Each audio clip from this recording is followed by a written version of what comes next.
What's that? Ah, Casey, what are you doing in here?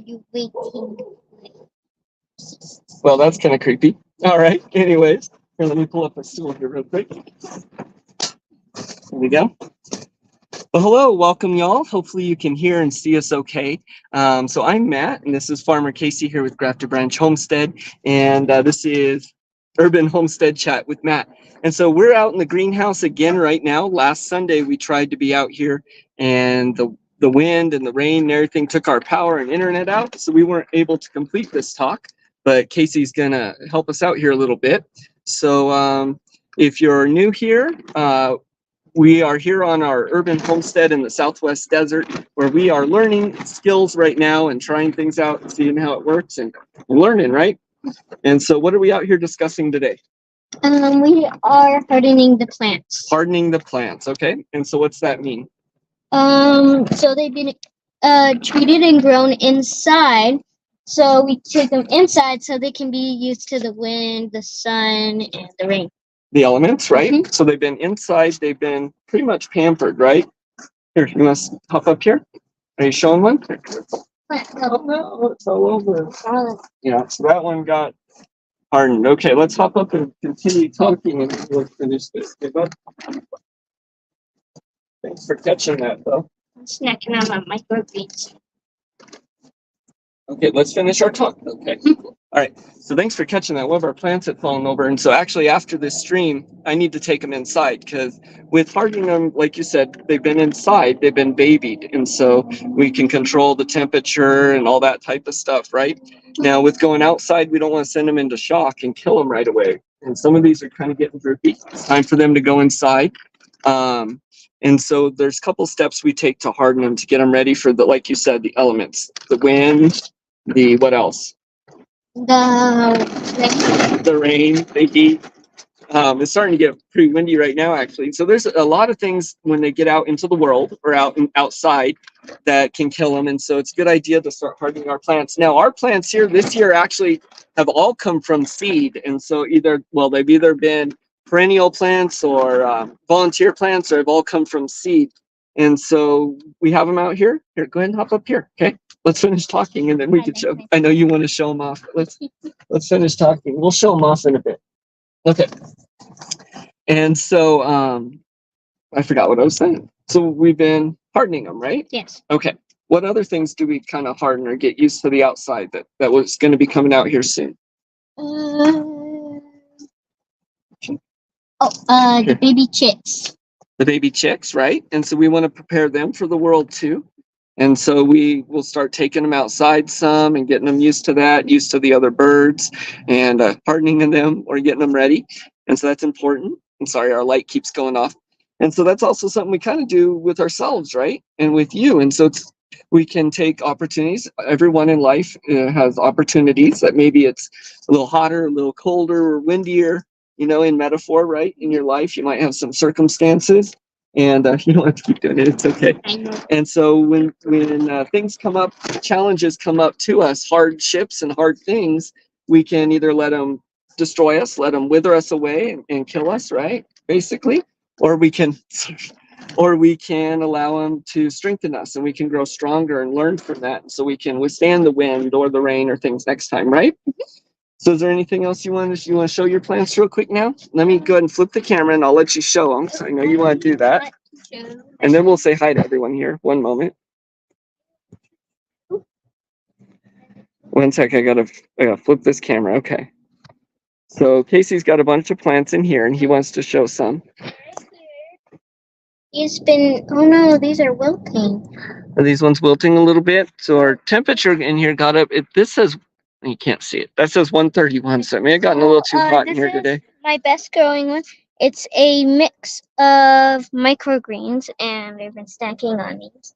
And then this right here is my lettuce. It said lettuce gourmet mix. Yeah. And that's starting to grow. Okay.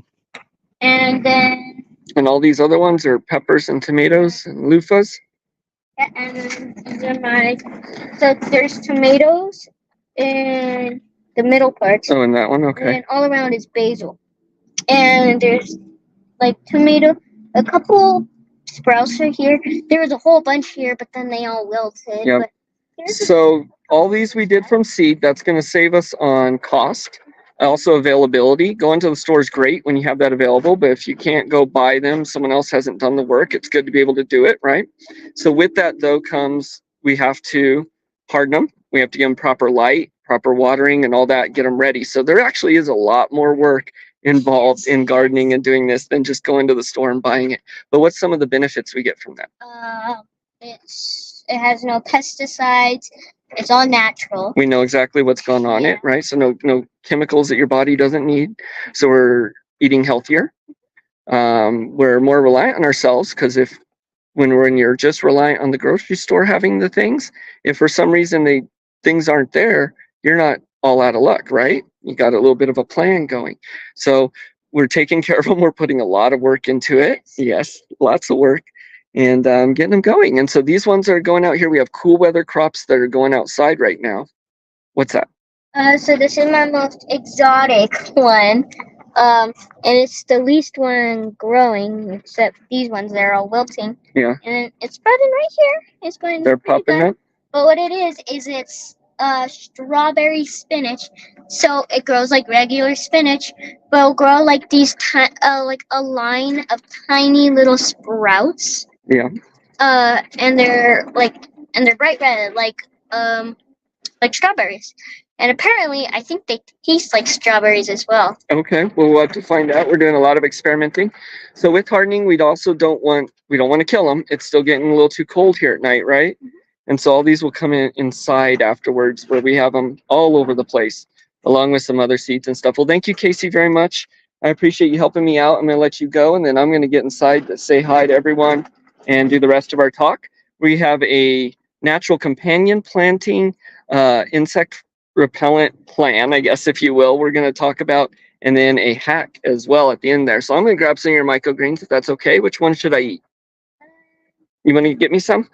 I like these big ones. The big ones? Grab me a few of those then. There's only a couple of them, so I'm going to get you some. Okay, watch that tomato behind you.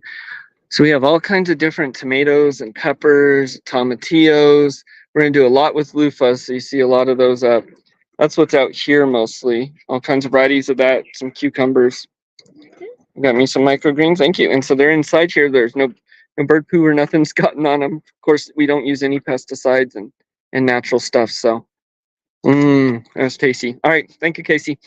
All right, to everyone in here, I am going to pause this camera. Hold tight for just a moment. I'm head inside and we're going to finish up our talk here and say hello.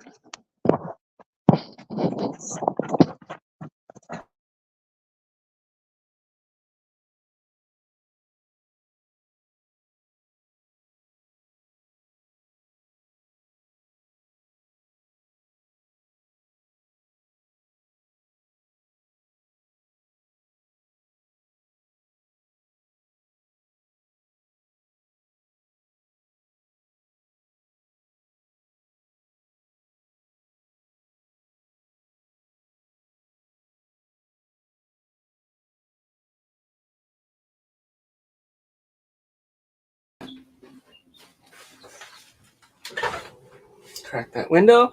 Hopefully everyone can hear me. If I maybe get a 5x5, looks like we got about 5 y'all in here, so that is awesome. You guys rock. And so I just want to say thank you as always for giving up an hour of your time here on a Saturday evening to be here to hang out. So let me go ahead and see a couple comments and we'll say hello for a moment. Hey PJ, I don't know if you're still in here, but thanks for stopping in. If you guys are in here and you haven't, give me a thumbs up. That definitely helps out. Hey, Bernard, good to see you. Thanks for showing up. Hey, Renegade. Ed's in here. Awesome. Good to see you guys. Psych, hello. UH and Clark. Welcome, you guys. Thanks for coming. People are saying hello. What are my plans for the loofahs? So we want to make our own loofah gourds for scrubbing. I want to make some loofah soaps. And so I have a cool recipe I found that I want to incorporate there. So we're going to do that. My wife apparently says you can eat loofah. So we're going to try to eat some of the loofah as well. Where they're going to grow is in front of the chicken aviary. And so they're going to grow up real high where the chickens can't get them and they'll hang down. and hopefully provide some shade too. But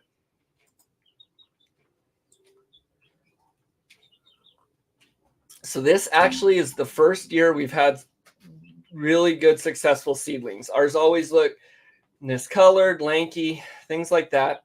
This year I really focused on the soil I started with, on that mixture. I kept the lights much closer and more intense. I doubled them up on the plants to keep them from getting lankier, and then moved them quite a bit. These shelves have been moved around several times to keep them at the right height. Several different things I've done. I have been using, now it's a natural plant food, liquid food, but it's one I've been using. I used a little bit of that, so I did do that. That's helped. And then just some other things, but yeah.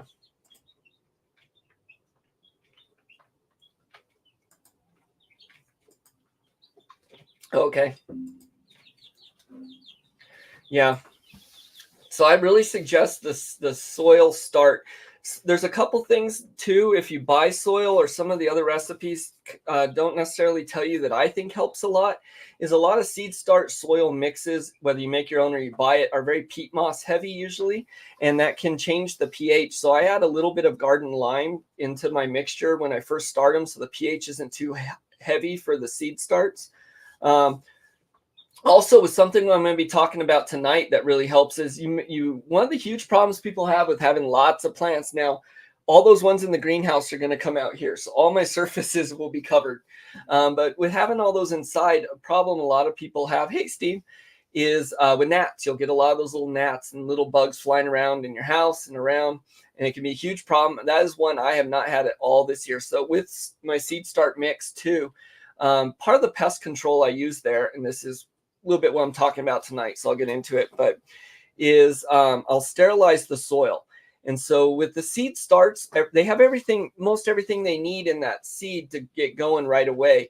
And so the soil system, ecosystem, biology, whatever you may say, will my chickens get out? No. Isn't quite as important when they start. And so I'll sterilize the soil then. And I do that just with by hydrating the soil with boiled water. And so it kills off any gnat eggs or anything like that. So I don't have any of that problem in here, which has been a blessing. I just want to throw that in there real quick because that's awesome. Oh, you're building a wall. Okay, awesome, Steve. Well, thanks for showing up, giving your support. I am very curious as to what kind of wall and why. But I think I just start in regular soil instead of seed start. So and you can. So I do add try and add, if I have it, the 222 fertilizer mixture, very small amount of it to the seed start soil.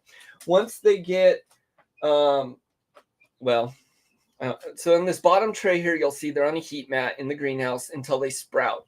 Then they'll move up, and I'll put them in a tray kind of like this with the seed start mix. I also use the seed start mix in the tray. And then when they get just a little bit bigger, about this size, they switch into these cups or larger containers. And that's when I add, I do a half and half my seed start mix, and then a mixture of compost, topsoil, and just some garden soil. And so I kind of mix that in.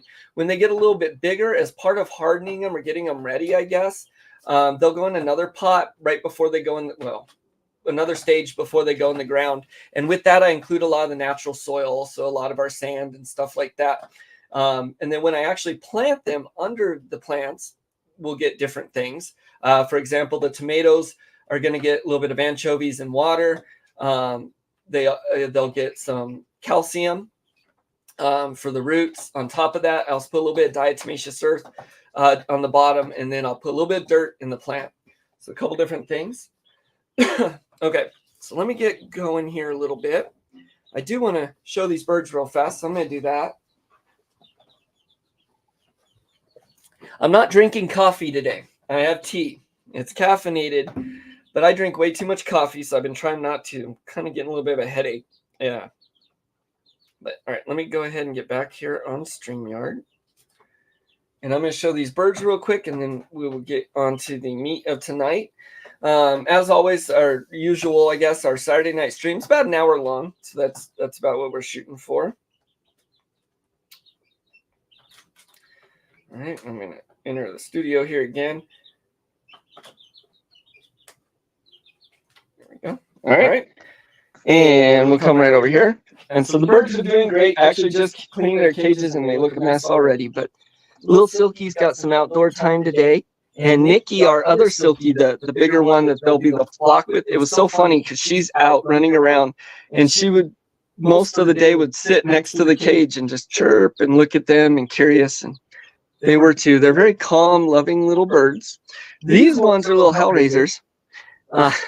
So these are the brown leghorns, and they are absolutely insane. And I have to clean their water out about 50 times a day. And they are nuts. But they're fun. They're growing. So they will start hardening them off, I guess, if you will, as well. So they get a little bit of outdoor time. Eventually, they will be in the coops with the different birds, or in the runs with the different birds in their cage. Start getting used to them. And then these ones will go in the outdoor coop area, and then come in their cage in the quail shack at night. And these ones will be in the new Silky area.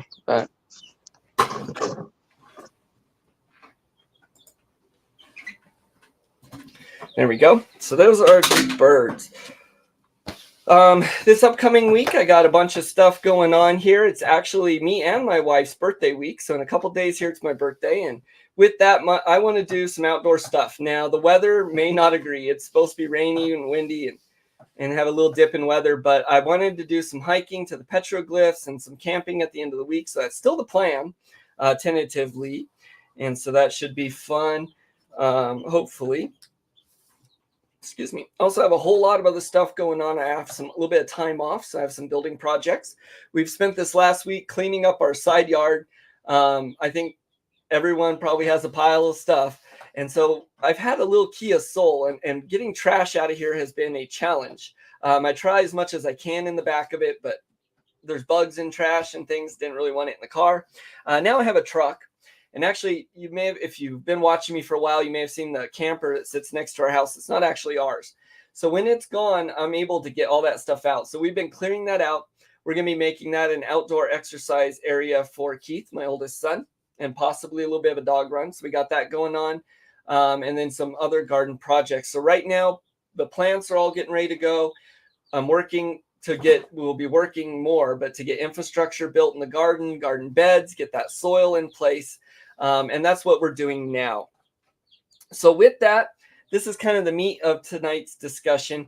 It's time for me to play a little bit of garden chess, if you will. And so it's time for me to get ahead of problems a little bit. And so each year I've come up against different challenges, and I've learned different ways to hopefully go about it and help. We've had, let's see, the year before last, the heat pretty much wiped out everything. And so we learned a lot about garden shades, about planting taller plants in certain areas to provide shade, and then planting the plants themselves in different areas where they get different amounts of light. And so that really helped with our garden planning last year. Last year, we got knocked out by bugs. So the pill bugs, roly-polies, first of all, just absolutely destroyed all of our new starts, I think twice in our garden. And we just had wave after wave of bugs. And so we did do some things to take that out and help in natural ways, but I kind of felt at a loss.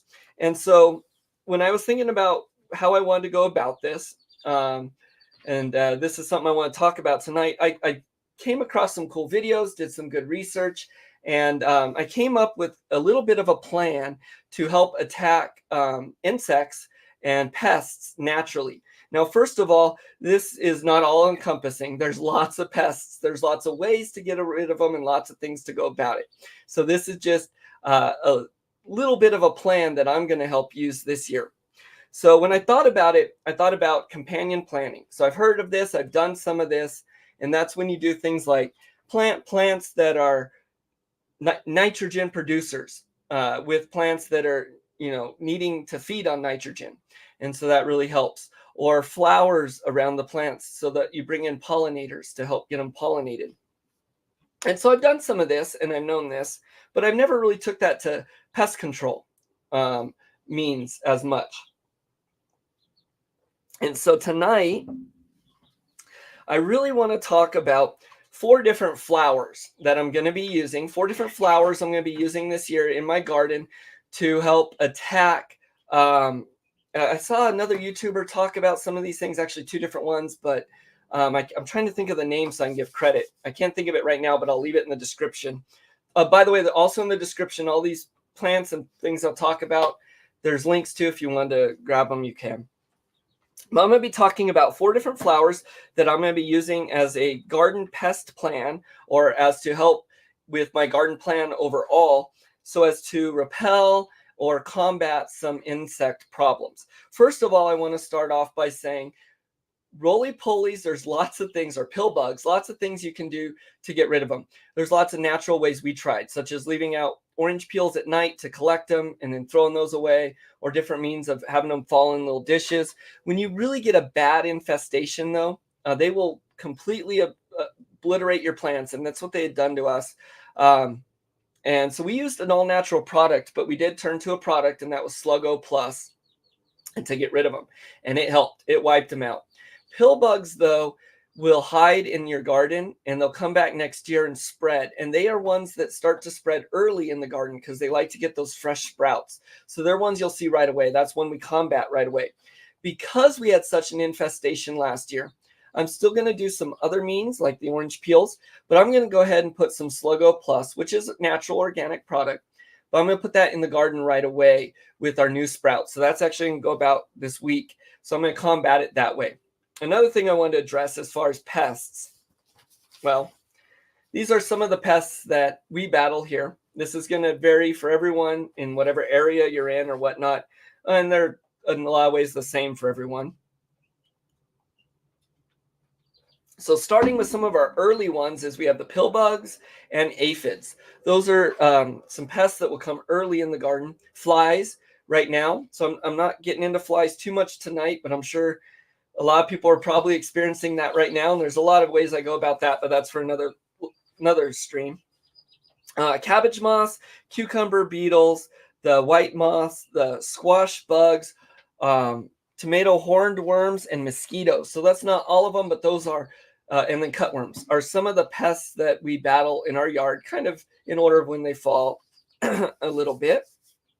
And so to get rid of some of these, I'm trying to develop a plan so we don't battle quite as much. So the pill bugs, off the bat, Sluggo Plus, we're going to get rid of those. Flies, that's for another video. So I have four flowers here that you can plant as kind of a companion planting in your garden to help get rid of some of these major bugs, though. The first one is sunflowers, and I'm going to screen share here because specifically this is going to be the Peredovic, I believe I'm saying that right, sunflowers. And for whatever reason, I guess it seems like these sunflowers are going to do the best at what they do. And let me screen share just real quick. This is Amazon. So here we go. Just your sunflowers there, but this is the Peredovic sunflowers.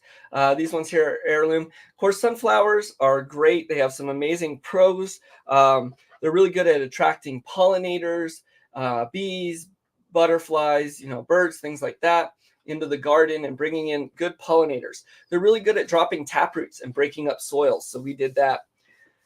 There are a couple cons to the sunflowers in using them for repelling insects, and that's what I'll go over here now.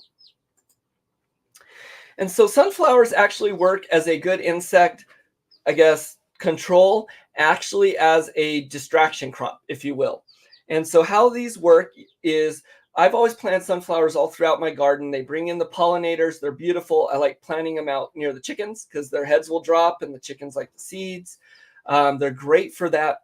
But sunflowers, especially the Peredovic ones, are really good at attracting shield bugs, stink bugs, leaf-footed bugs, a lot of those really nasty ones that will destroy your crops. So instead of they attract them. So instead of repelling them, they're part of the insect plan that needs to be part of your garden plan. So this means not planting them just everywhere like I did, but try planting these Peredovic sunflower seeds in a bed that's just outside of your garden. just outside the fence or maybe a little ways away from it. And what that's going to do is attract those nasty bugs to those sunflowers and away from your garden and your crops. And so it's going to help in a garden plan. One of the cons, as I was mentioning, though, is they act best to attract those bugs actually when they start wilting and kind of dying off. So that's not best for pollinators, and they're going to fall on the ground pretty quickly. So if you do it, plant in succession. Do it a lot like you would do corn. So you can plant these Peredovic sunflower seeds maybe every 2 or 3 weeks, do a little bit throughout the bed. So you're constantly going to have these beautiful sunflowers up, attracting bees and pollinators to your yard. But as they start to die throughout them, because you're succession planting, it's going to attract the leaf-footed bugs, the stink bugs, and some of those really nasty ones over there and away from your garden. So that's the first flower that I plan on planting to help in my plan. The second one I plan on doing, I actually did last year, and I did it for some pest control because one of the pests I didn't mention, you don't necessarily have on homesteads or I guess gardens a lot from what I gather, but I do. Hey, hi Homestead. Heidi Homestead. I think I'm saying that right again. Good to see you again. I have roaches here too, and that's because I'm urban homestead, lot of commercial property around me, so they'll hang out around the chickens and our back wall. So I ended up planting things, a lot of peppermint to help repel them. I use natural products. Again, roaches would be a different video as well. But one of the plants I did plant to help with that was borage. And so let me screen share real quick. And this is not to help with roaches, it's to help with some other bugs. But borage is going to be another super flower you can plant. I feel like I'm always losing my voice and screaming on here. Sorry. Where do we got it? There it is. Okay. Borage, beautiful flower. Again, good for bringing in pollinators. These are some heirloom seeds here. It's a gorgeous plant. And then let me tell you what the benefits of it are, though. Okay. So borage is good at a repellent. So this is one you want to plant in your garden. It's good at repelling the most hated, evil tomato horned worms. So those little worms that are a pest to catch that I go out at night with my black light to find and get, because if you've had tomato plants and you've had horned worms, you know they will strip a plant overnight pretty much. Borage repels them. They hate it. And so they don't want to be around. Another good plant, and this is an herb, kind of a side note, but we plant basil all around our tomatoes as well, and that helps keep away insects. But borage, so some of the pros, it's great at repelling that evil insect. It's beautiful flowers. It's nice at bringing in pollinators. Some of the cons, though, it can get very big. It self-seeds, and if you let it keep going, it will go everywhere in your garden. So there's a couple ways we can combat this and use it. And again, this is using it in a garden insect repellent plan. And so it's best to be planted in amongst your tomato plants. That's where it's going to be best used. And so you can plant it in amongst that. If you like, you can, when they start drooping and dying, tear them out and maybe succession plant it, or just let them go. And you can, remove them as you need. That's our plan. So I will be planting 2 borage plants on either end of our tomato beds. Basil in between, and then the borage plants up. And that's I might even plant a couple in between, but part of our plan to repel the tomato horned worm. That was a bug I don't think maybe I had it on our list. All right, third plant, third of 3, and we're getting there. Tonight's stream might be just under an hour. And this is one we plant already because I love. It's another good pollinator, beautiful plant. This is another one that's good in a lot of teas and medicinal things as well. So you guys will recognize this right away, probably. Screen share this. So the third flower I am going to be using to combat insects. Nasturtium. I think I always say it wrong. I think I say nasturtium. Nasturtium. Maybe that's what it is. Anyways, cool, beautiful little flowers. So many uses. I've talked about them a lot and showed them. But these can actually be used in your insect repellent plan as well. So let's hop back over here. So I'm going to say nasturtium. That may be wrong, but so this one's a particularly interesting one, and this is good at fighting cucumber beetles and that dreaded squash bug that can wipe out your plants. So this is actually one that's good to plant near your cucumbit. How do you say that word? Cucumbit family, I guess, to plant it over there. Some of the pros, definitely it helps to fight that most evil bug that's hard to get rid of, those squash bugs and whatnot. Some cons, nasturtiums can attract aphids. Well, they do. They attract aphids, cabbage moths, white cabbage butterflies. So you're going to have to use these in a plan. They're best grown away from your brassica family because that's what the aphids and those moths are going to attack the most. So that's your broccoli and cauliflower, cabbages, things like that. So in your garden plan, if you grow your cucumbers and those squashes and plants away from your broccoli and cabbages, it's going to work best. Also, plant the nasturtiums a little bit later in your season. So something I definitely noticed, and from my research I found, is the aphids tend to attack early in the season, and that's because those predator bugs haven't had enough time to hatch and grow and get big and show up. So aphids show up early. Side note, one of the ways I battle aphids is attacking ants, because ants actually will keep the aphids. And so if you can battle the ants and get rid of those, which is a huge side topic in itself, then that helps with aphid control. Also, another side note, and I have it in the description, but you can use different things to help control aphids. Things I use, like a cold compressed neem oil spray that will wipe them out, but to get rid of aphids. Anyways, plant your nasturtiums in succession and plant them a little bit later. So wait to plant those from the rest of the plants till just a bit later, so that way they're not attracting so many aphids. Hopefully you've gotten rid of some of that aphid problem already, and then they are going to help to repel and get rid of your squash bugs and all those that attack the cucumbers and things like that. So grow those nasturtiums all in there.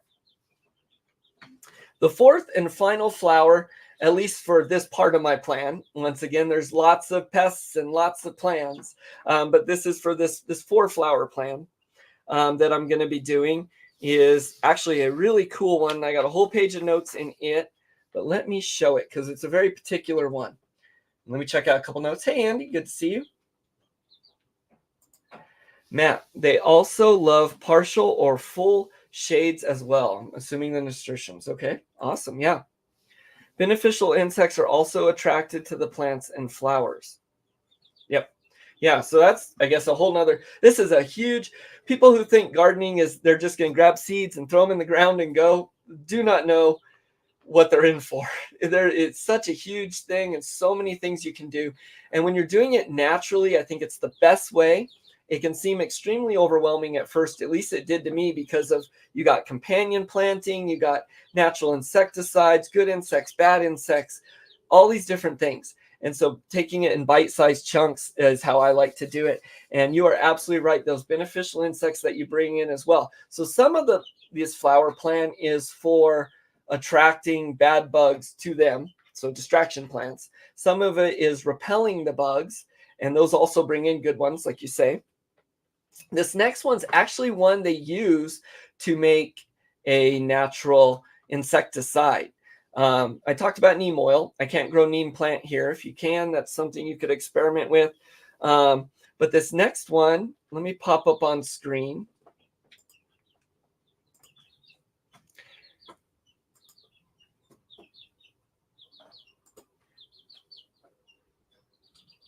All right, and this is, okay, here we go. So this here is, this in particular is the Robinson Mix Painted Dairy flowers, but daisies. But particularly what you're looking for is the pyrethrum. Now, a lot of these daisies, mixes may not be pyrethrum. They can be just a whole lot of mixes. I know this Robinson mix is in particular, so I have listed it below. But daisies are good for all kinds of things. But one of the uses we're talking for is the Pyrethrum daisy. And these are cool. So you can actually make your own insecticide if you want. There's a process to it where you use the dried flowers and you crush them down. And you can make all natural insecticide from it. But this one repels a ton of insects. Let's see. It's a neurotoxin to the insects. So it is really good at getting rid of them. I do want to point out, though, with this being a neurotoxin to the insects, some of the things like I talk about the cold pressed neem oil. Neem oil, I want to spray it at certain times and do it in a controlled circumstances because that can kill the bees and that can do things like that I do not want to do. So I do it at certain times when the bees are out and stuff. Now, this one is a neurotoxin to a lot of insects, but it is non-toxic to bees and other pollinators at all. So it won't bother them. This flower, you can grow, the bees will pollinate off of it just fine. So that's a good note. There's a ton of insects, and some of these that it helps repel are ones I didn't mention, but let me just go through a couple. It's going to really help to repel nematodes, leaf hoppers, ticks, harlequin bugs, spider mites, cabbage white butterflies, cabbage moths, and a whole lot more. So even those ones that attack the brassica family and a lot more. It's going to help with those nematodes that are in the soils and on the leaves. Ticks, which is a great one. Spider mites, if you have indoor plants. So the Pyrethrum daisies have a neurotoxin, so they're going to repel these bugs. It's kind of a super flower or natural insect repellent you can put in your garden. They're beautiful flowers as well. They do have a young side. They tend to get and attract, when they're young, leaf miners and aphids as well. So these are ones you want to plant maybe a little bit later, like the nasturtiums as well. Early spring, there's more aphids because there's less of those predatory bugs. So if you wait maybe just a couple weeks and then plant these. Now this is one that can be planted all throughout the garden. You can put it kind of wherever. I wouldn't put it again near the brassica family just because they do have more of that tendency towards aphids. But it would be a good one to put throughout the garden where you may have some of those other things like that. No, I'm sorry, do plant it near the brassicas. I said don't. But yeah, they're good for the cabbage butterflies and all that as well. So yeah, plant it all throughout the garden. This is just 4 plants I do plan on using as part of my natural insect repellent plan. And again, I'm playing a little bit of garden chess. So the only insects I've encountered right now, because it's still very early in the season, mostly is the flies. But I want to get a head start on it so they're not attacking all my plants. There are also other things I'll do, such as when you're planting garlic, onions, things like that. They are really good insect repellents and keeping them away from your bugs.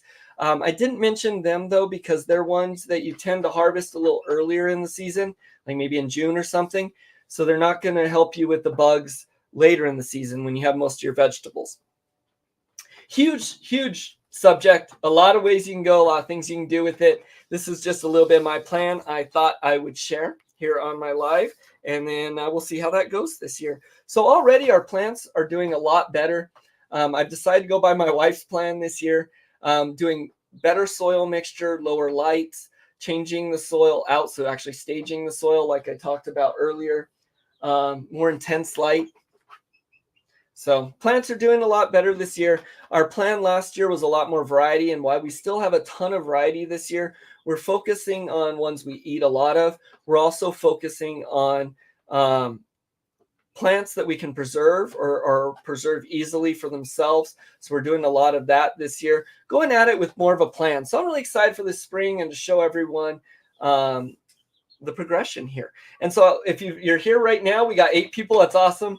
You've hung out. I do have a little bit of a hack, I guess, a hack, if you will. So I'm going to show that for a minute here, but let me first check out a couple comments. Plant aromatic herbs with the flowers to keep away aphids. Garlic, okay. Yeah, chives, leeks, catnip. So catnip, huh? I do plant a lot of that because catnip keeps away roaches. but I actually plant catnip and fennel in the same area to repel roaches. But for aphids, okay. So companion planting, again, coming up with more of a garden plan. I tend to, as most people, I think you just want to get the plants out there and put them out there. But over the years, you develop a little bit of plan of what grows better near each other, and then you can get into rotating and doing all that. But awesome. Great tip there, Steve. I'm actually going to screenshot that. And if I did want to mention too, if anyone has things you do, tips or plants you use or things you want to say, please throw that in here. Again, we're just learning here on this homestead. I am not an expert at all. And so what you get in the lives is my plans, my experiences and what I learn. And then, hopefully in a year or two, I'll be able to come on and say what works for me and all that, as I'm starting to with some things now. Keep a garden journal. Yes. Organization's a problem of mine. Writing things down is a problem of mine, but garden journals. So yes, that is something I need. My wife has actually bought me, and she's not in here right now, but if she was, she would be telling me to do that. But she actually came up with plans. Journals are great. You always think you'll remember what you planted or where or what worked, and you'll think, oh, I'll certainly remember that, and you don't. So yeah, write things down. Journal it. All right, I'm going to do my hack here a little bit. So a lot of us, if you're on this channel, probably make your own products or use your own products. Maybe you preserve your own products. I like to fill jars with different herbs. We have tons of them filled with herbs we use or whatever it may be. But I found something online, of course, a tip that I thought I would share. But a lot of things we put in mason jars. Here's my hack, and you may have all seen this. Yeah, my journal's on the desk. Yes, thank you, babe. So these Parmesan containers have really cool lid. That's good for shaker. Fits things like rosemary, stuff like that really good. I don't know, whatever have you, all kinds of projects. These lids, I don't know if you guys knew this. Maybe I'm just figuring it out. Fit perfect on mason jars, on the regular mouth mason jar.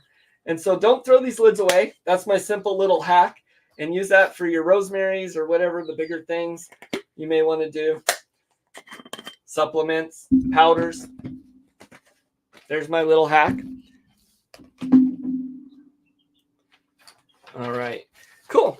And so that was basically my topic tonight. We wanted to start off talking about things we're doing now, our plants, our plan for hardening. So we had Casey talk to us about, and me with him a little bit about hardening plants, preparing them for the elements and for what they're going to experience, just as we do this with the chickens and with ourselves. And so we take on those hard experiences and we use them to grow and to build ourselves stronger. And so then we moved into a little bit of our garden chess, I like to call it, or I am calling it because I am.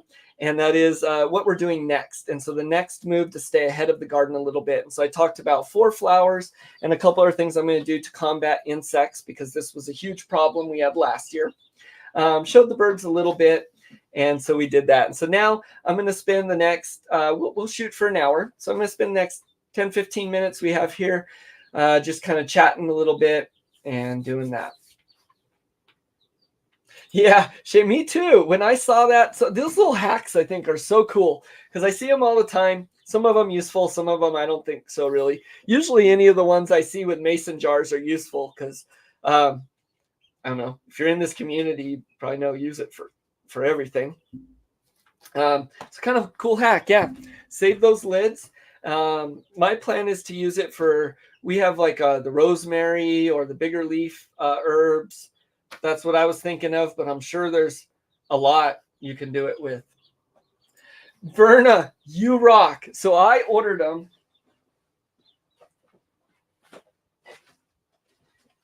Verna had put up a link in my last stream or stream before last, I think, for some of these half-gallon jars. Killer deal. Excellent price from Amazon. I always worry about ordering glass on Amazon a little bit, but, I do.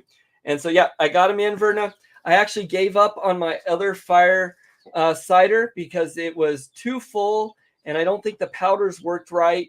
So I have a hard time here in New Mexico finding the horseradish in the root and the roots I need like that. So I think I may have to order some or look somewhere else here. But I'm actually going to redo my fire cider. I've actually almost gone through my fermented garlic honey too. With people getting sick and stuff now, I've been doing everything to keep my immune system. Been taking all my fermented garlic honey, my fermented things, beetroots and pepper and turmerics and all those good things. But this jar, Verna suggested I use, and I think the recipe did too, but for the fire cider. So these jars are awesome. Killer deal.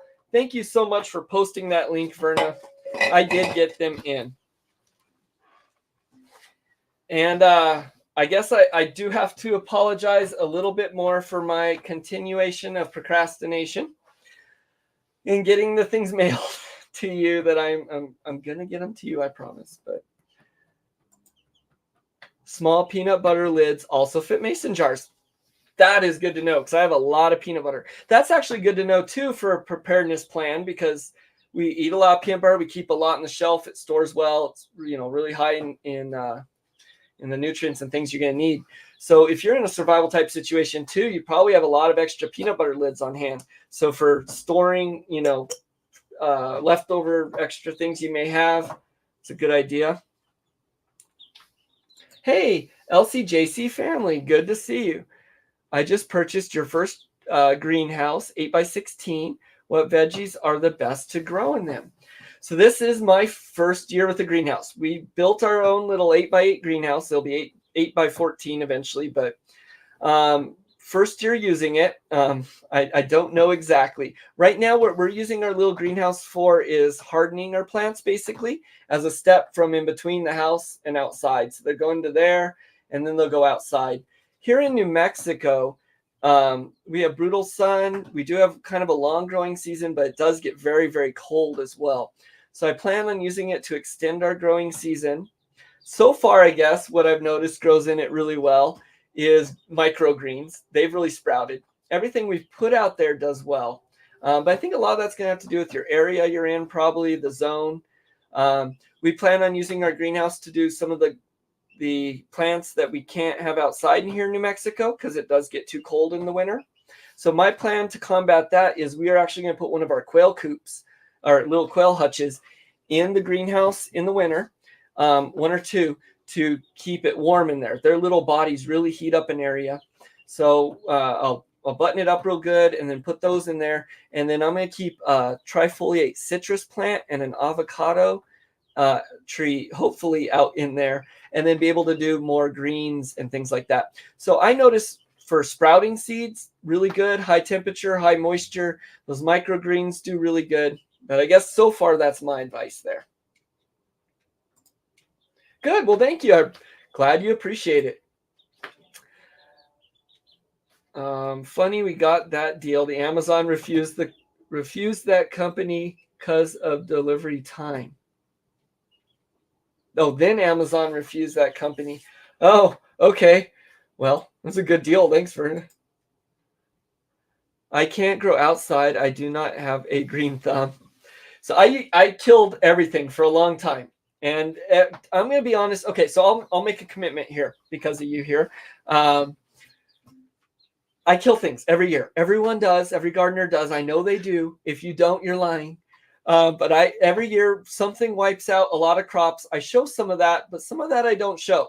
Some of that because of internet, maybe, or because of what I'm showing, I guess, content or whatnot. Don't necessarily all that doesn't show. I don't always show animals that die or plants that die. This year I'm going to show more of that in my garden. Part of my goal is to showcase my failures as well. So hopefully people learn. I don't know what climate you're in. We're here we're in a funny zone between 7A and 7B in the high desert because of elevation and whatnot. So we kind of have a funny growing zone. I'm not sure where you're at, but anyone can do it. It takes a lot of work and a lot of failing. And you hopefully do a little bit better every year. Keep a journal. You can do it though. Anything you want to grow outside, you can get a shade cloth for the greenhouse. Yeah, I think Renegade was actually suggesting that. And so for my birthday, my wife asked what I would like. And what I want is I told her I want one of the green shade cloths, like Renegade was saying, that to put over, because we do have very brutal suns here. And so I need to use shade cloths and trees and things like that. So, yeah. Hey, J. Mary, good to see you. Welcome, welcome. We plan to use our greenhouse to use a shade cloth for those that don't like that much sun. Yeah, in your zone.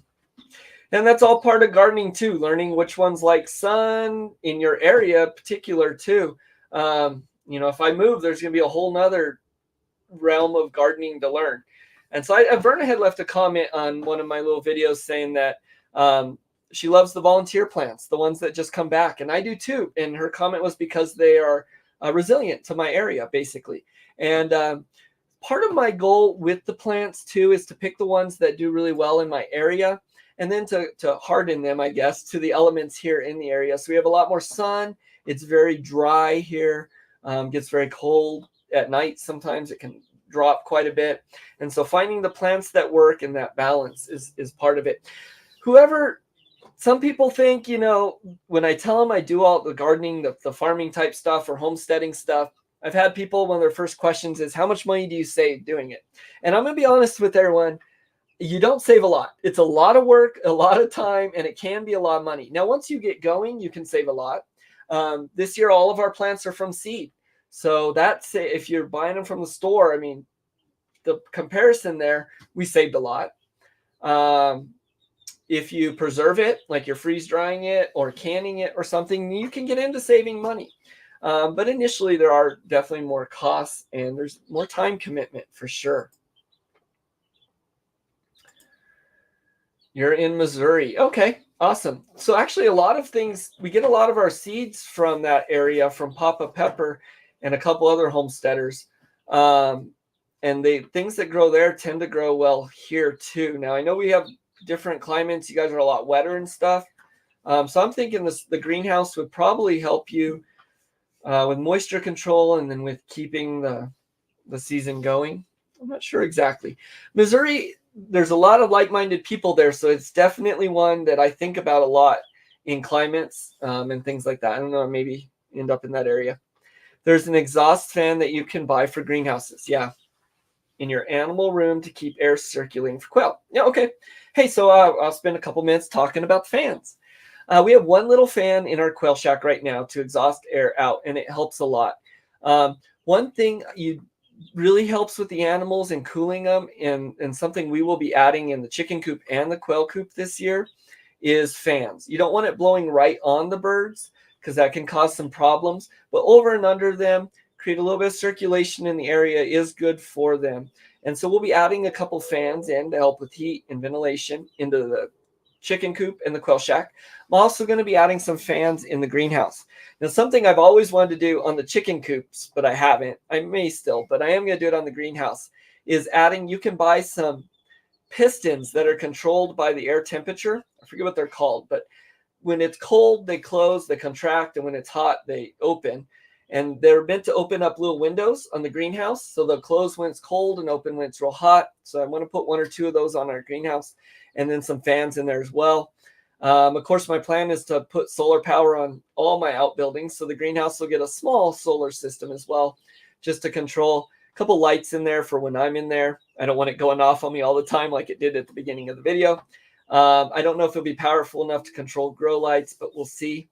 The heater problem, I want to put greenhouse heater out there, do something, but again, I don't want the power draw, and I want to get away from that power reliance as much as possible. That's always the goal. There's also safety issues with having a heater out there. So Verna actually got me on this, and I appreciate it, was talking about using the animals, whether it be rabbits or quail or something like that in the greenhouse to heat it. And that's a perfect idea because I chose quail because their bodies are hot. And they really heat up the area, and so I think they'll work out well. But part of my plan. Oh, and you were telling me that too. Yes, compost bins in the greenhouse. I'm going to write that down because I was trying to remember what the second thing was, and I couldn't. So our compost bins right now sit right outside the quail shack, and the chicken coop, which is perfect because I can just open up the doors, pull the quail things out. They go into, we have 3 compost areas, 2 main ones and then a side one for kitchen scraps. Most of those go to the birds, but We'll have one that's being prepared and then one that's been going for a year plus. So I actually want to do a different type of compost bin, a little wire one in the corner of our greenhouse when we expand it as well to help with that. So good point. Thank you for reminding me of that. Okay, yeah, I think so. I think, yeah, great. Some lettuces, broccoli, beets, cool weather crops you'd want to put in there. We want to extend here. We go from freezing temperatures at night to really hot in the day pretty quickly. I mean, it's within a few weeks. We don't have a lot of that cooler season. So right now our spinach and lettuces and things like that, our cool weather crops are in the ground going. We'll have a real short harvest on them. We might get a second. And then in fall, if I do it right, I can do a harvest there. But our cool weather crops, we do really struggle with here in our climate in particular. So I do plan on using the greenhouse for a lot of those things too.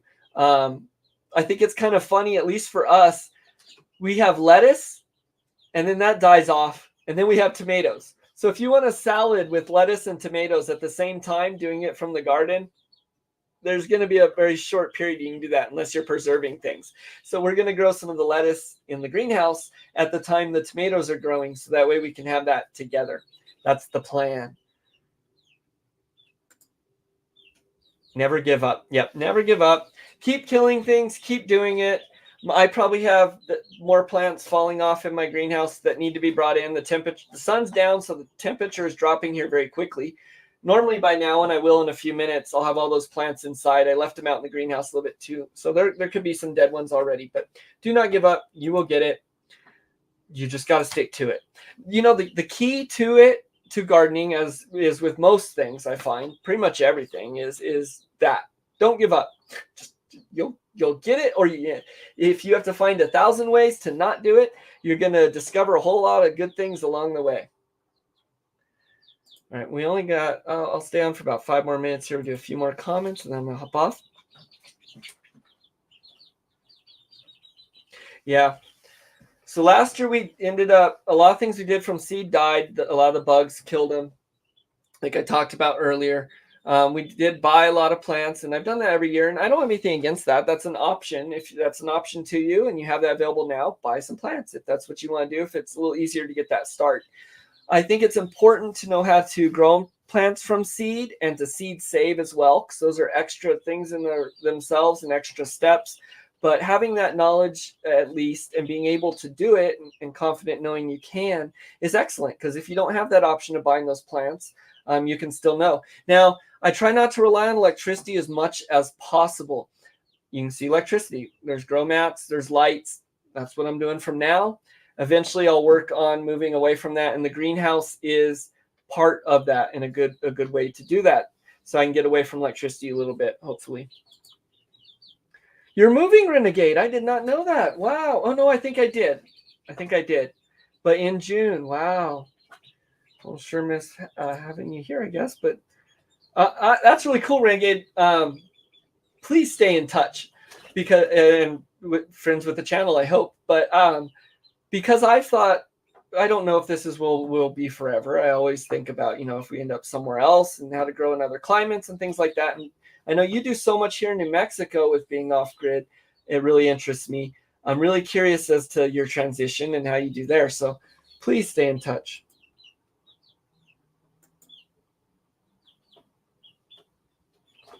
Yeah, that's part of it too, getting away from chemical apocalypse. You know how many, so they even will crush up bugs to make a lacquer type substance. They used to use wax, but they don't anymore a lot of times, and put those on the outsides of fruits and things, lemons and stuff like that. The amount of insecticides and stuff that's sprayed on foods, and I won't get into it too much because I can really go down some crazy rabbit trails with that. But you're doing it yourself. You know what's going in your body too. And I personally believe that whether it be on purpose or not, the way the world's going is the stuff that they're feeding us and putting in our bodies is kind of embalming us and whatnot, getting us ready for that. So I'm do the natural stuff. And then also you're not so reliant on the chain, on someone else providing your food for you. Yep, you'll save your health. Yep, and you can do it. You can do it small steps at a time. And the same way, so I talk about my kicking the chemicals or chemical apocalypse things outside of growing food too, as I've been making my own deodorant, thinking about my own laundry detergent, doing those different things to try and cut down the amount of chemicals that go in and on my body and all that. It's a process. And it's one I realized if I try and think of, oh, scary chemicals and cut everything right away, I knew I would fail. A lot of people will. So I'm doing it piece by piece, chunk by chunk. I'm making my own deodorant now. I make my own laundry detergent. Every few weeks or so, I add something else, something with the food. So we have gotten away from, well, we haven't used, but gotten away for a while now from from insecticides and things like that, and doing it naturally. And then now this year and last year too, but getting away from any unnatural fertilizers and moving in that direction. So it's piece by piece. You got to do it slow. We started off with a peach tree that we grew from pit and a couple strawberry plants and a tomato plant. And then we got a pumpkin plant going. And then we got a couple chickens and we had them. And then I realized I can't have that rooster for the chickens. So we got quail. And then we got them going. And then the garden expanded. And then we added another area of the garden. Then I wanted to, we had grape plants and we made jelly. And then I wanted to make bread. And so I grew wheat. And it takes time and it's a process, but it's definitely well worth it. Yes, they are much more hardy in the first year, but you had volunteer plants grow up trees, fences. That doesn't always work. I wanted to mention this. Okay, so I talked about 4 flowers. I'm going to be using just 4 of them, but in the garden to help repel insects. In my research, one of the guys in one of the videos was talking about plant he absolutely hates that a lot of people say to use for insect repellent, and I absolutely hate it too. I agree. So I'm going to end on this tonight. And if I missed some of your comments, oh, I've missed so many. Okay. Oh man, I missed a lot. I'm way behind. Okay, you guys get an extended stream. I'll be on for a few more minutes, but a lot of people and a lot of things will tell you use marigolds for insect repellent, and they can be good for that, but I hate them. I absolutely do. In my opinion, I think they, well, here, I wrote down a few things. I don't think they necessarily work for insect repellent as well as a lot of people say. They will go everywhere. They will overtake your garden. They will grow up everything. They're beautiful, but they really will. If you have chickens and stuff, you don't want them around either because those seeds are too hard for the chickens.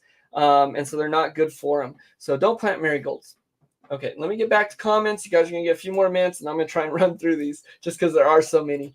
And that's awesome. That's a good problem. I'll mention real quick, if you haven't given me a thumbs up, give me a thumbs up. If you haven't subscribed, it helps out. I do appreciate it. And thank you for your support. Just give me an hour plus of your time here Saturday evening is great. Yeah, I decided to move to Missouri. My move is in June. So you will be starting over. Okay, I read a little bit on Facebook and some things too. So Renegade, I wish you the best. I don't know any ways I could help with any of that, but if you think of anything, I don't know, I'm in here in New Mexico. Maybe there's some way I could. I guess I'll offer that, but that's really cool. I'm happy for you. Renegade Black Sheep, I moved to Missouri in May 2017. So glad you left California. Yeah, oh man, and you bought 13-acre farm. Wow. Wow, that's really cool. I'm jealous. And I definitely agree with getting out of California right now, probably. It's not the place I'd want to be right now.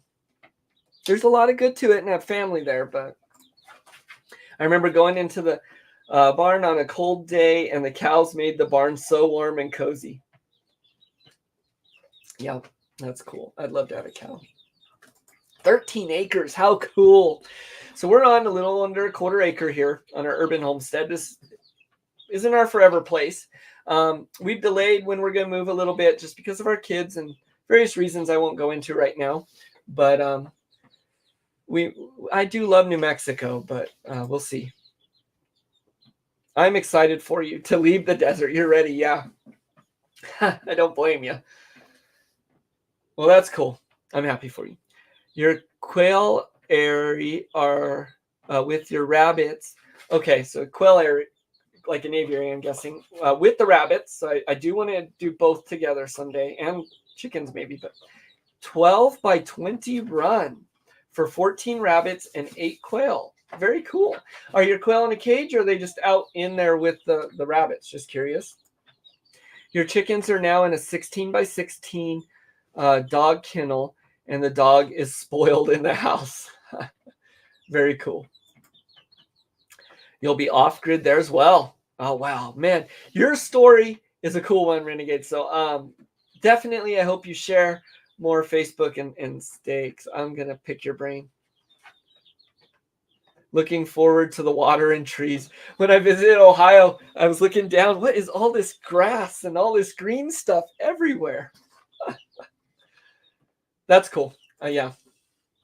Soon you're getting things up, set up to dry rabbit scat. Okay.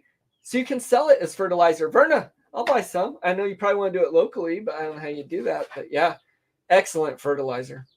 This year, I was talking to my wife a little bit. It's kind of cool. I guess we're getting closer to somewhat permaculture. So our soil was all just sand here. It was less than that. It was weeds. We dug that up. We've been putting gypsum and good soils, plants that grow tap roots. We've been breaking it down. In off seasons, we've been running the chickens through to turn it and dig up and get bad bugs and poop and all that. And we've been using our compost from the chickens and got that going for a couple years. That's in the garden with a lot of the soil we've made and growing plants. So it's cool seeing a cycle like that. Almost chemical free finally. Yes, that is the goal. That is awesome, Renegade. Yeah, it's so much better, man. The stuff we're doing to our bodies is insane. Out of the under the guise of convenience and stuff, we're absolutely destroying ourselves. So that's cool.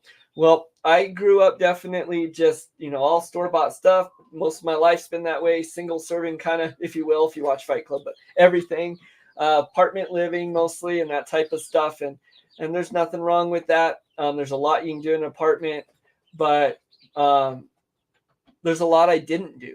I just went to the grocery store, didn't grow a lot, was curious towards it. But when you get on this path and you really start developing a plan and a purpose as to why you do things, it is awesome. And with that said, that is the last comment. I have caught up. I hope you guys have enjoyed the stream. There's a lot coming this week.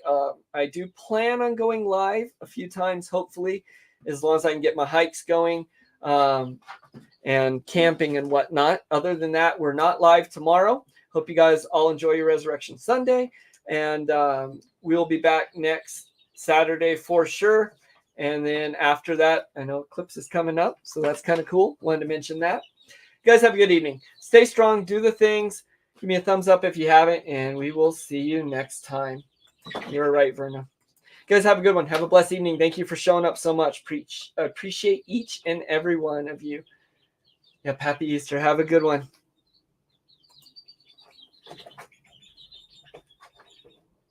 Good night, y'all.